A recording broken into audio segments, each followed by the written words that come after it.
Softa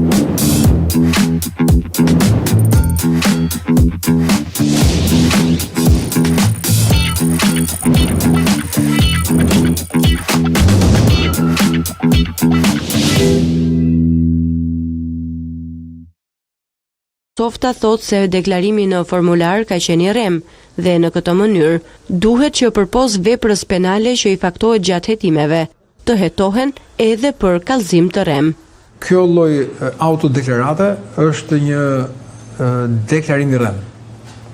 Pra aq kohë sa dëshmon dhe del dhe momentalisht kemi të arrestuar të dyshuar që janë përfshirë në zbërthimin e këtij aplikacioni në komunikime me persona të pa dëshiruar. Sigurisht që kjo është vepër penale dhe si tillë do të gjykohen dhe do të dynohen edhe për këtë gjë. Eksperti Faik Basha, formularin e deklarimit e cilësojnë si një propagandë të ministrisë dhe se oficerët e policisë nuk duhet të ndiqen penalisht për atë se çfarë kanë nënshkruar aty, pasi formulari nuk ishte i ligjshëm. Ne patëm një rezultat mbi 11.000 me 0, që do të thotë që ajo ishte thjesht një propagandë.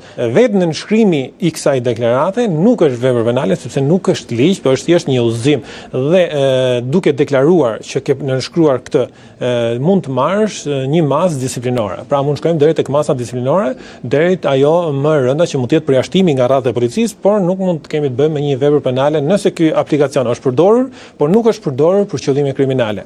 Basha thot se policia dhe ministria nuk kanë asnjë kapacitet të vërtetojnë të kundërtën e thënieve të oficerëve, ndërsa Softa propozon që efektivët e policisë duhet të ndjekin të njëjtin model si prokurorët e SPAK, që celularët e tyre të jenë të kontrollueshëm. Nuk e di nëse duhet ta bazojmë ligj apo jo, por unë mendoj që mund të jetë i njëjti model që është dhe prokurorët e SPAK-ut, që ata bëjnë një deklaratë që lejojnë që telefonat e tyre të mbahen në mbikëqyrje, por edhe të rreth e tyre familjar. Gjë të cilën mund ndodhe me punonjësit e policisë. E para duhet përdoren vetëm numrat të cilët i janë dedikuar atyre, të ndalohen. Dhe në gjitha rastet e përdorimit të telefonave të tjerë të konsiderohen vepër penale ose largimi i tyre nga struktura policore për rastet ku ata i përdorin këta. Një javë më parë me urdhër të SPAK u arrestuan 3 efektiv, mes të cilëve edhe shefat e krimeve në Lushnjë e Himar, si dhe një tjetër u shpall në kërkim, pasi nga zbërthimi i aplikacioneve Sky ECC akuzohen se kanë bashkëpunuar me grupet kriminale në trafikun e drogës.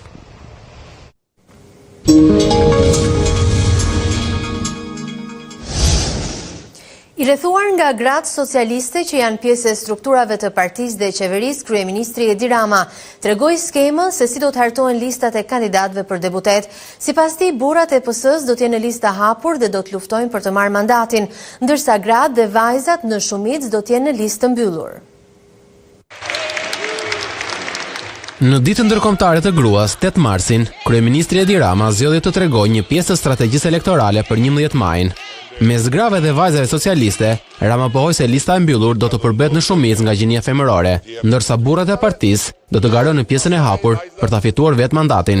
Gratë do t'i ndajmë në 2 pjesë.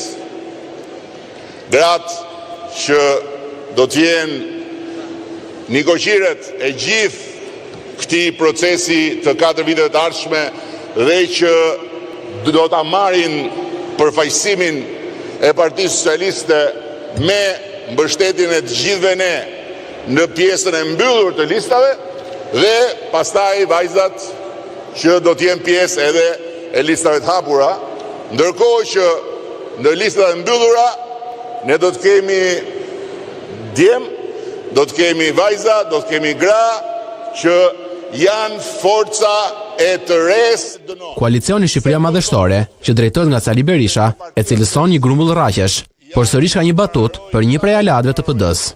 Se gjëja më madhështore që unë shoh në ata anë janë mustaqet e kujtim gjuzit, po e vetëm një gjë madhështore.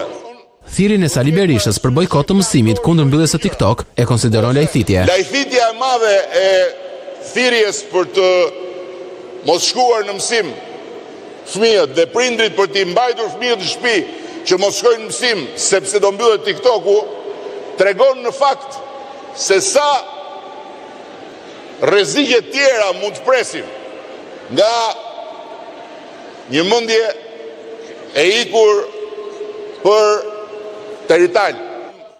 Për të gjitha gratë që kanë burra demokrat, ka një kërkesë për 11 majin. Burrat mbajnë në shtëpi në 11 maj, jo fëmijët për shkuar në shkollë.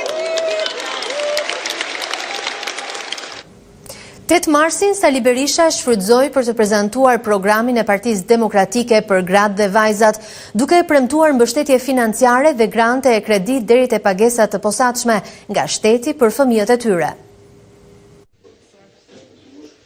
Gruaja shqiptare ndodhet në vitet më të vështira të saj. Këtë deklaroi Sali Berisha gjatë takimi me gratë dhe vajzat demokrate, ku prezantoi programin e Partisë Demokratike për fuqizimin e tyre. Sipas Berishës, gruaja sot ndodhet në të njëjtën situatë si 34 vite më parë në komunizëm dhe shtoi se dhuna ndaj tyre është rritur në vitet e fundit. Ato janë absolutisht më të dhunuarat, ndofta në të gjithë Europën. Dhuna ndaj tyre është rritur me 50% dhe më shumë, dhe në fakt po të marrë shifrat, po të raportosh shifrat e ekzistuese të sotme të popullatës, është rritur me 100%. E të gjitha formave. Lideri i opozitës poi se qeveria nuk ka asnjë projekt të vetëm për të përforcuar rolin e gruas në shoqëri, por siç tha ai, modeli që u tregohet është vetëm dhuna. Kryeministri Edi Rama është kryeministri më mizogen që ka patur Shqipëria ndonjëherë dhe që ka njohur Europa. Ato shpërthime që pat ju pa qira të volinës, ato janë zakonshme në mbledhjen e Këshillit të Ministrave. Janë të zakonshme në ditën e tij të punës. Berisha pohoi se Partia Demokratike është e vetëdijshme për potencialin e gruas, ndaj shtoi se në program fokusi i veçantë do të jetë fuqizimi i tyre. Do bëjmë gjithçka që nënat me fëmijë të kenë pagesat për fëmijë, që nëna me fëmijën e tretë do t'i paguhet nga linja Gjerë 23 vjet tërësisht nga shteti fëmija i tretë. Do bëjmë gjithçka për suksesin e biznesit tyre. Me kredi, me grante. Lideri demokrat premtoi se në listat për deputet do të ketë përfaqësi të grave, kushtoi se nuk do të jenë vetëm për plotësim kuotash, por do të kenë edhe role drejtuese në qeverisje, nëse në 11 maj marrin besimin e shqiptarëve. Për të treguar, por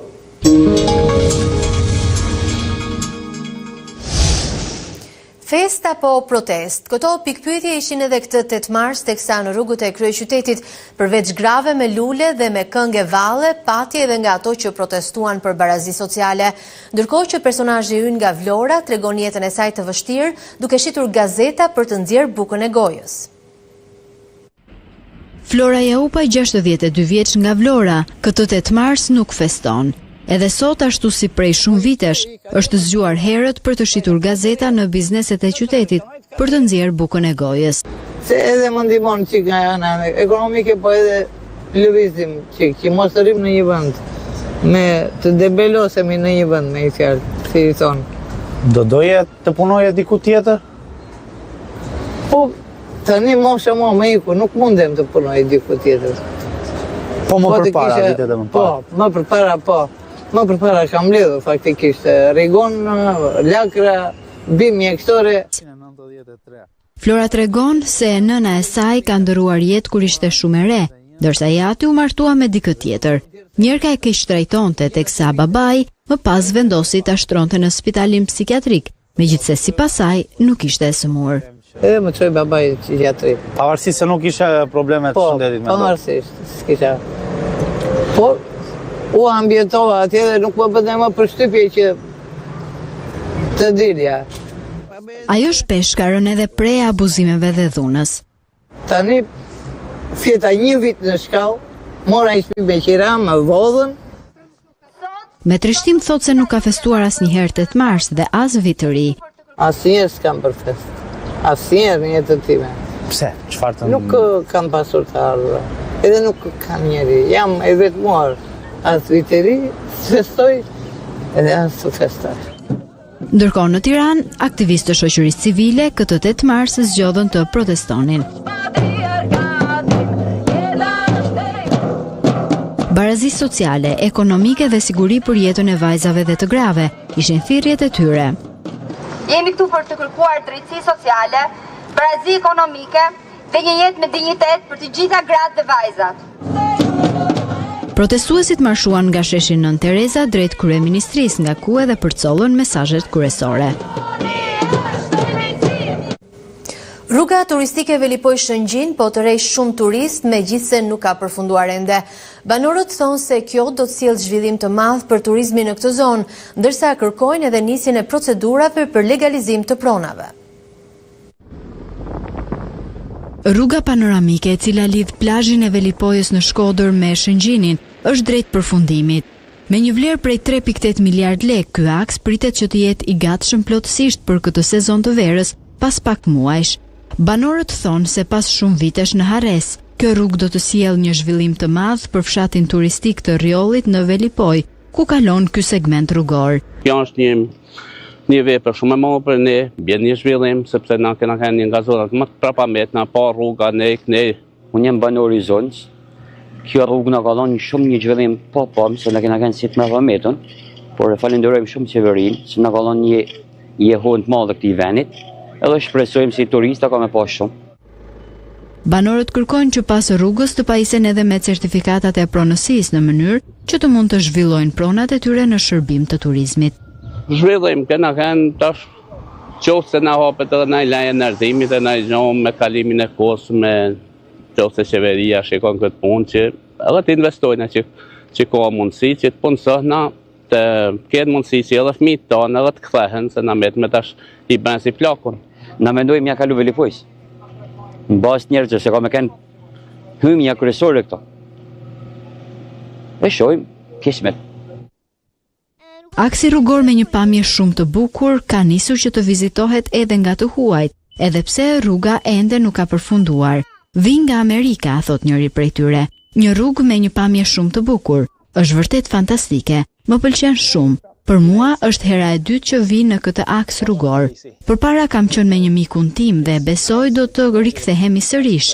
Ja vlen që të shijosh këtë natyrë të bukur që ju keni, shprehet turisti. Rruga e re turistike Velipoj Shëngjin e shkurton me 1 orë këtë aks, duke e bërë për 20 minuta. Në këtë segment mund të shijosh lagunën e Vilunit, Rjollit, Ranën e Hedhun dhe deri në plazhin e Shëngjinit.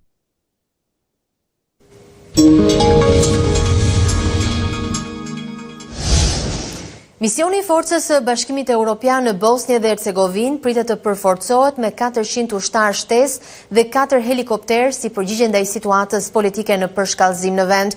Ky vendim është marrë ndërsa EUFOR vlerëson zhvillimet aktuale në Bosnjë, veçanërisht në dritën e veprimeve të fundit të autoriteteve në Republikën Srpska. Kriza u përshkallëzua kur punonjësit e Agjencisë Shtetërore për Hetim për mbrojtje në zyrën rajonale në Banja Luka braktisën vendet e punës pas urdhrave nga Ministria e Brendshme në Republikën Srpska. Ky veprim pasoi një sërmasash anti-kushtetuese nga autoritetet paralele, duke përfshirë ligjet e firmosura nga presidenti Milorad Dodik, të cilat do të ndalonin funksionimin e institucioneve shtetërore në këtë entitet. Në përgjigje të tensioneve në rritje, disa zyrtarë në nivel shtetëror kanë kërkuar ndërhyrjen e EUFOR-it si garantuesi zbatimit ushtarak të marrëveshjes së paqes së Daytonit, ndërkohë Dodik ka kërkuar nga EUFOR të ndalojë personat nga federata që synojnë të hyjnë në territorin e Republikës Srpska. Mes pasigurive politike, por edhe zhvillimeve të rëndësishme gjeopolitike në përbot, shefi NATO-s Mark Rutte konfirmon vizitën e tij në Kosovë në 11 mars. Siç thuhet në një njoftim të aleancës, Rutte do të shoqërohet nga zëvendës sekretarja e përgjithshme Radmila Shekerinska dhe do të vizitojë misionin e drejtuar nga NATO të KFOR. Bashkë me ambasadorët nga vendet që kontribojnë me trupa në NATO, ata do të takohen me komandantin e këtij misioni, Major General Enrico Barduani dhe drejtorin e Naltit, General Brigad Christian Nauart. Në Prishtinë, sekretari i përgjithshëm do të takohet me presidentin Vjosa Osmani dhe kryeministrin në detyrë Albin Kurti. Ishte gjithçka për këtë hapësirë informative. Për zhvillimet më të fundit na ndiqni në faqen tonë të internetit a2cnn.com.